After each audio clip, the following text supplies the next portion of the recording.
রাতে 4টা বাজে আসছি, একটা ডাক্তার এ পর্যন্ত চায় নেই, খালি ফ্লোরের মধ্যে রাখছে। কি বাঁচি আছি না মারা গেছি কেউ দেখেন। বেড বয় সকালবেলা 200 টাকা দিছি, এত 200 টাকা খুশি নয়, এত 600 টাকা লাগবে। একদম ফালতু হসপিটাল, নামে হসপিটাল, কামে হয়েছে ঠুস। ওই বেডে বিক্রি হয় 500 টাকা 600 টাকা করে, আমগরে ফ্লোরের মধ্যে রাখছে। দালালের অভাব নাই, দালালের এখানে খুনি, দালালের খুনি। সেবা লওয়ার জন্য আসি, কিন্তু অথচ আইসা দেখতেছি এন করো, মানে ওইখানে যাও, যা দেখে সিরিয়াল।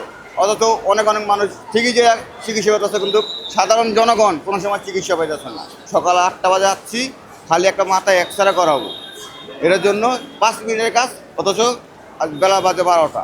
সিস্টারদের ব্যবহার এত খারাপ তা বলার মতন না। এ জায়গায় আমরা রুগীরা আসি হলো তাদের ভালো সার্ভিস নেওয়ার জন্য, প্রত্যেকটা রুগী আসে তাদের সেবা নেওয়ার জন্য, তাদের ভালো সার্ভিস নেওয়ার জন্য। কিন্তু সেই ক্ষেত্রে তারা মানে তারা একটা সিস্টার বা একটা ডক্টর, তারা চাইবে যে রুগীদের ভালো মতো, একটা রুগী আমরা নাই বুঝতে পারি কোনো কিছু, তাদের উচিত হলো আমাদের একবারে যায় 2বার বুঝানো, কিন্তু তারা আমাদের অনেক হয়রানি করে, বুঝছেন, আর অনেক হেনস্থা করে। তাদের ব্যবহার এত খারাপ। কাউন্টারে টিকিট কাটতে গিয়েছি আমি, পর্দার সাথে চলে, এই জন্য আমাকে বলছে আপনি মুখ খোলেন তারপর আপনি টিকিট নেবেন, মুখ না খুললে টিকিট দেওয়া নয়, টাকা নিয়ে চলে যান। এটা হচ্ছে মহিলা কাউন্টার। মহিলা কাউন্টার থেকে এই কথা বলছে।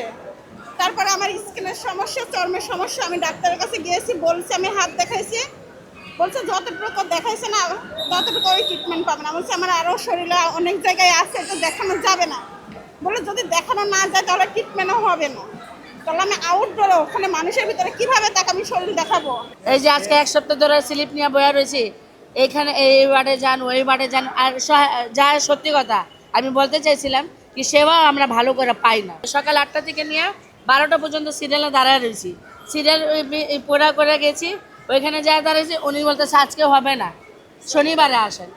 সামনে শনিবার থেকে আবার সামনের শনিবার, মানে আজকে 15 দিন ধরে এই ওষুধও খাইতেছি, সেবাও পাইতেছি না।